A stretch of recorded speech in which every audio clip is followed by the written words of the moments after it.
പ്രിയ സഹോദരങ്ങളെ, ഇന്ന് നമ്മൾ നോക്കിയാൽ എല്ലാ വീടുകളിലും എല്ലാ കുടുംബ ജീവിതത്തിലും വിള്ളലുകൾ ധാരാളം.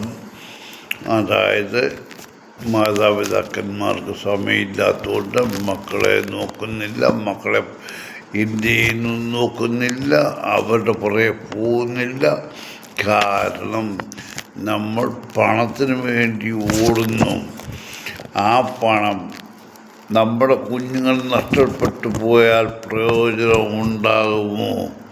ഇല്ല. എന്നാൽ വേണ്ടായോ പണം? വേണം, ആവശ്യത്തിന് അവൻ പോട്ടെ. അത് തന്നെയല്ല, അതിനേക്കാൾ കൂടുതലൊരു വലിയ പ്രശ്നമുള്ളത് ഓർത്തഡോക്സ് സഭ സ്ത്രീകളെ ഉയർത്തിക്കൊണ്ടുവരിക. അത് പ്രത്യേകിച്ച് സഭ അത് സപ്പോർട്ട് ചെയ്യുന്നതെന്തോ സമത്വം വേണം ഞങ്ങൾക്ക്. അത് കഴിഞ്ഞ 2 വർഷത്തിന് മുമ്പ് ഒരു വേൾഡ് എന്നുള്ള എല്ലാ മാർത്തോമാ സമാജത്തിൻ്റെ ആൾക്കാരും വന്ന് ഒരു സ്ത്രീ അവിടെ പ്രസംഗിച്ചു. അതായത് ഞങ്ങൾക്കെല്ലാത്തിനും കഴിവുണ്ട് എന്ന്. അത് ശരി, അതൊക്കെ എഗ്രി ചെയ്യുന്നു, ആയിക്കോട്ടെ, അത് നടക്കുന്നു. ഇപ്പം ചില പള്ളികളിൽ നേരത്തെ തന്നെ കത്തോലിക്ക പള്ളിയിൽ സ്ത്രീകളാണ് ധൂപക്കുറ്റി വീശുന്നത്. അത് കഴിഞ്ഞിട്ട് ചില സഭയിൽ പുരോഹിതന്മാരാക്കാൻ പോകുന്നു. എന്ന് എൻ്റെ പള്ളികളിൽ ധൂപക്കുറ്റി പോർട്ട് കത്തോലിക്ക പള്ളി അല്ലാതെ തന്നെയും ചില പള്ളികളിൽ മൺവായി ധൂപക്കുറ്റി വീശുന്ന സ്ത്രീകളാ, അവരുടെ വീഡിയോ വരെ വന്നിട്ടുണ്ട്. ഇതൊക്കെ നിങ്ങളെല്ലാം ചെയ്യാൻ യോഗ്യരാണ്, ചെയ്തോളൂ. എന്നാൽ നിങ്ങൾ ഒരു കാര്യം ഓർക്കണം. എന്താണ് നമ്മുടെ ജീവിതത്തിൽ പരാജയങ്ങൾ ഉണ്ടാകാൻ കാരണം? അതിനെക്കുറിച്ച് ഞാൻ ബൈബിളിലെ ചില കാര്യങ്ങൾ എടുക്കാം. ഉൽപ്പത്തി 1:26 അനന്തരം നാം നമ്മുടെ സ്വരൂപത്തിലും സാദൃശ്യത്തിലും മനുഷ്യനെ സൃഷ്ടിക്കുക. അങ്ങനെ ദൈവം തൻ്റെ സ്വരൂപത്തിൽ മനുഷ്യനെ സൃഷ്ടിച്ചു. ദൈവത്തിൻ്റെ സ്വരൂപത്തിൽ അവനെ സൃഷ്ടിച്ചു, ആണും പെണ്ണുമായി സൃഷ്ടിച്ചു. ദൈവം അവനെ അനുഗ്രഹിച്ചു. നിങ്ങൾ സന്താന സമൃദ്ധിയുള്ളവരായി വർദ്ധിച്ച് പെരുകി ഭൂമിയെ അധീനമാക്കുകയും. അപ്പോൾ ഇത് നിങ്ങളുടെ ഓർമ്മയിൽ ഇരുന്നാൽ മതി. ഇതിൻ്റെ ബാക്കിയിൽ വരുന്നത് ഇതിൻ്റെ ഇടയിലൊരു വിടവുണ്ട്.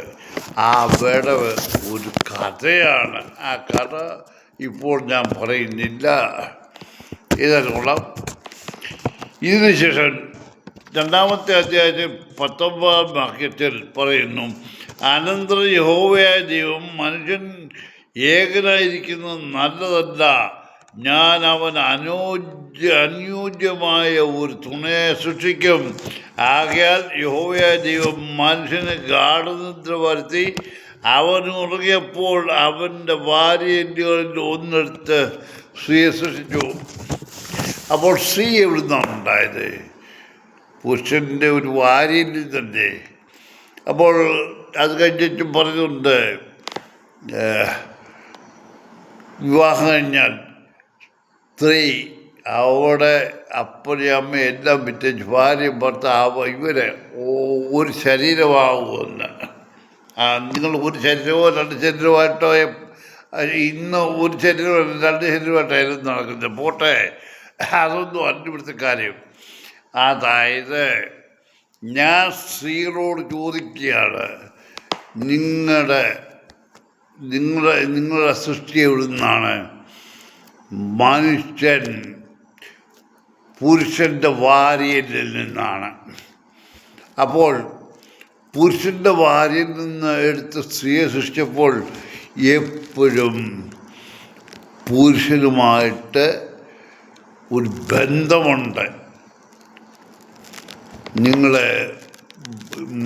ഞാൻ സ്വതന്ത്രയാണ്, എനിക്കെല്ലാം കഴിയുമെന്ന് പറഞ്ഞാലും ഞാൻ ചോദിച്ചോട്ടെ, നിങ്ങളൊരു കാറെടുത്തോ? ഇന്ന് എല്ലാവരുടെയും കാറുണ്ട്. കാറെടുത്ത് നിങ്ങൾ പെണ്ണുങ്ങൾ പോകുമല്ലോ. ആ കാറെടുത്തോട്ട് പോയി വഴിയിൽ ആ വണ്ടിയുടെ ചേർന്ന് പഞ്ചറായാൽ നിങ്ങളത് മാറ്റിയിടുവോ? അതിനുടനെ ആരെങ്കിലും കാണുന്നതിന് വിളിക്കും. അപ്പോൾ അവിടെ തുടങ്ങി നിങ്ങളുടെ ജീവിതത്തിൻ്റെ പരാജയം. അത് ഞാൻ തുറന്നു പറയുന്നില്ല. അപ്പോൾ അതല്ല, നിങ്ങളെന്നും നിങ്ങളെത്ര വലുതായാലും മക്കളെ, മനുഷ്യൻ, അതായത് സ്വന്തം ഭർത്താവിൻ്റെ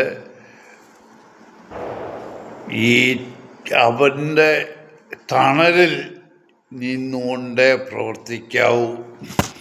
അല്ലാതെ നിങ്ങൾ എത്ര നിഗളിച്ചു പോയാലും കെട്ടുമൂട്ടി വന്നേ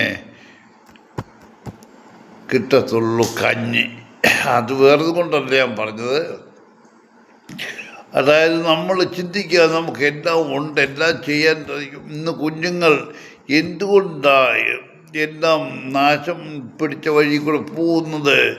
പഴയ കാലത്ത് ആരെ കുറ്റം പറയല്ല, പഴയ കാലത്ത് നമ്മൾ എൻ്റെയൊക്കെ ചെറുപ്പകാലത്ത് പൊതിച്ചോറും കെട്ടി സ്കൂളിൽ പോയി ഉണ്ണച്ച് പമ്പാ നദിയിൽ ഇറങ്ങി കൈ കഴുകി മുഖം കഴുകി കയറി വരുമായിരുന്നു.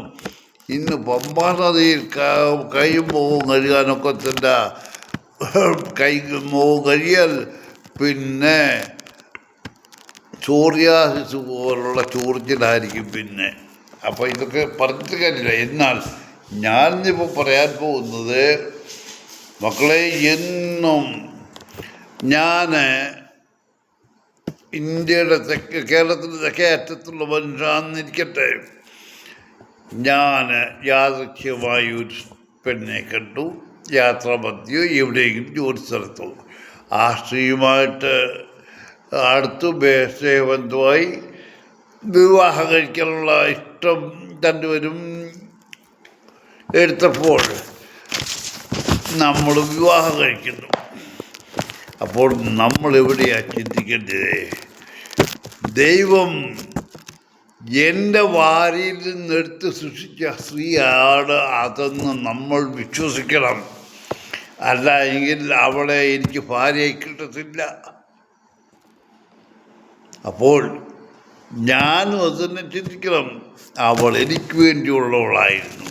അപ്പോൾ അങ്ങനെയുള്ളൊരു ചിന്ത വരുമ്പോൾ ഒരിക്കലും വേർകൃത്യ അന്യോന്യം ഉണ്ടാകത്തില്ല. പക്ഷെ ഇന്നത്തെ കാലത്ത് കാണുന്നവരെല്ലാം മാറിയല്ല ഓരോരുത്തർ. പോട്ടെ, ഞാൻ കൂടുതൽ പറയുന്നില്ല. ഇല്ല, എന്തായാലും മക്കളെ, ഞാൻ പറയുന്നത് ക്രിസ്തീയ സഭയിൽ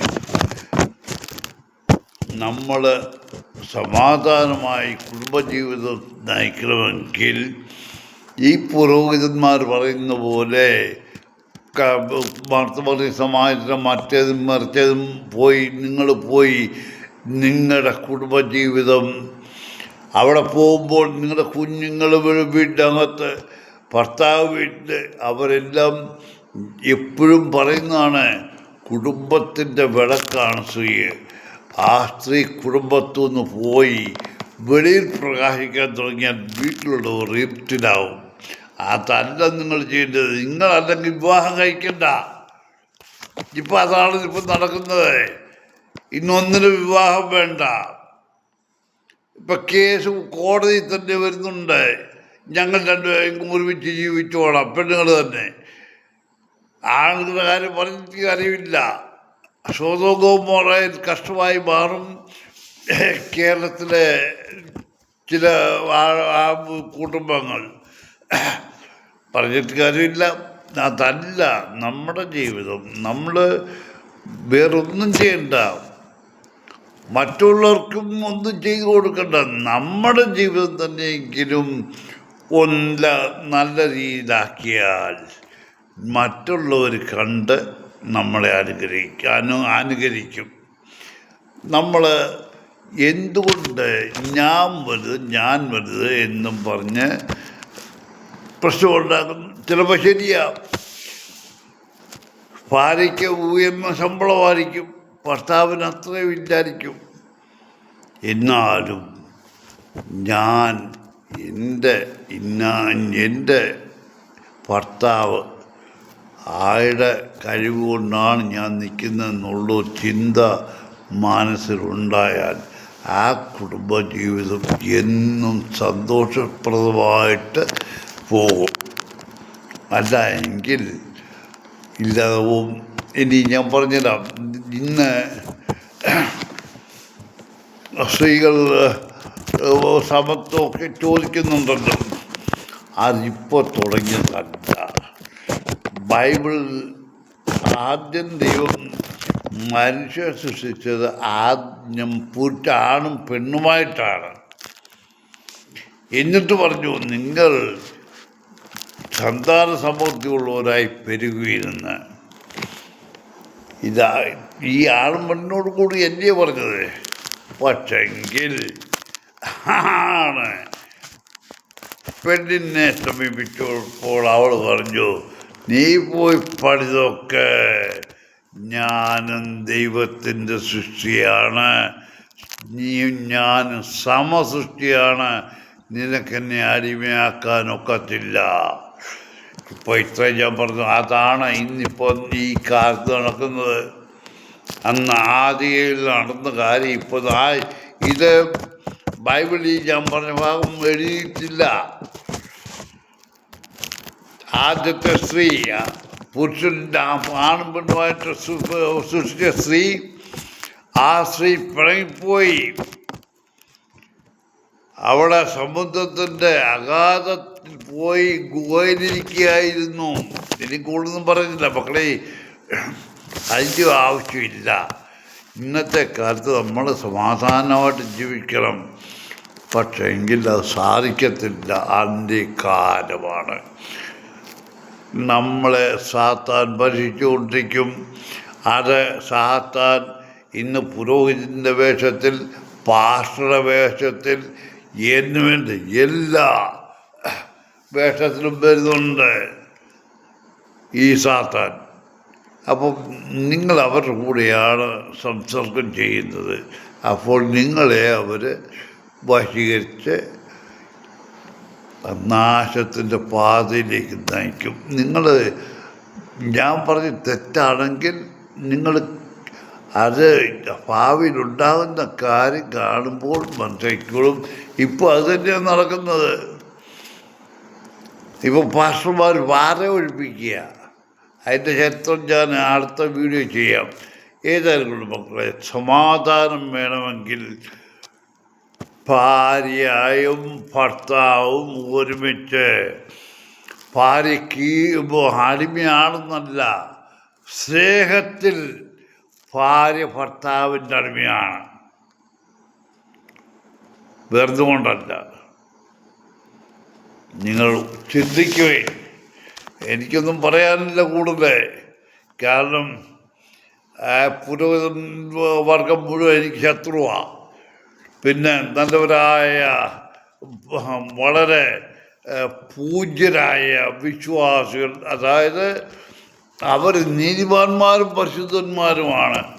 എല്ലാ ഞായറാഴ്ച എല്ലാ വിശേഷ ദിവസങ്ങളും കുമ്പസാരിച്ച് കുർബാന കൊള്ളുന്നു. ഇങ്ങോട്ടേക്ക് വന്നിട്ട് മറ്റ് ആരുടെ അതിലുണ്ട് മാന്താൻ, ആരുടെ പോക്കറ്റാണ് കയ്യിൽ നോക്കുന്ന നല്ലവരായ വിശ്വാസികളുണ്ട്.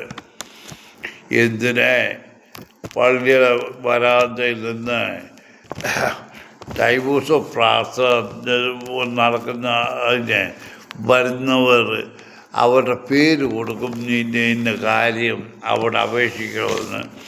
ആ എഴുന്നവൻ പോലും ചില മൂർഖൻ പാമ്പിൻ്റെ രീതിയിലാണ് എന്നെ കാണുമ്പോൾ. എന്തുവാ, ഞാൻ ഇവനെ ഒന്നും ഗൗനിക്കത്തില്ല. ഞാനും നീയും മനുഷ്യനാണ്. ഈ ദേവാലയത്തിൽ നമ്മൾ രണ്ടും ഒരു സ്ഥാനം. നീ അവിടെ നിന്ന് എഴുതുന്നു, അത്രേ ഉള്ളൂ. അത് വലിയ കാര്യമൊന്നുമല്ല. അതിൻ്റെ അപ്പുറത്തെ ഇവിടെ നശിച്ചു പോകുന്നു. നീ കണ്ടിട്ട് കണ്ണടച്ച് പോകുന്നു. അത് ഞാൻ ചോദ്യം ചെയ്യുന്നതുകൊണ്ട് നിനക്കൊന്നും ഇഷ്ടമല്ല. ഇപ്പോൾ ഇത്ര പറഞ്ഞു മക്കളെ. എന്നാലും ഞാൻ ഒരു കാര്യം പറഞ്ഞത്, ഫാമിലിയിൽ ഭാര്യ ഭർത്തൃബന്ധം, ഭാര്യ സ്നേഹത്തിൽ കൂടി ഭർത്താവിന് അടിമയായിരിക്കണം.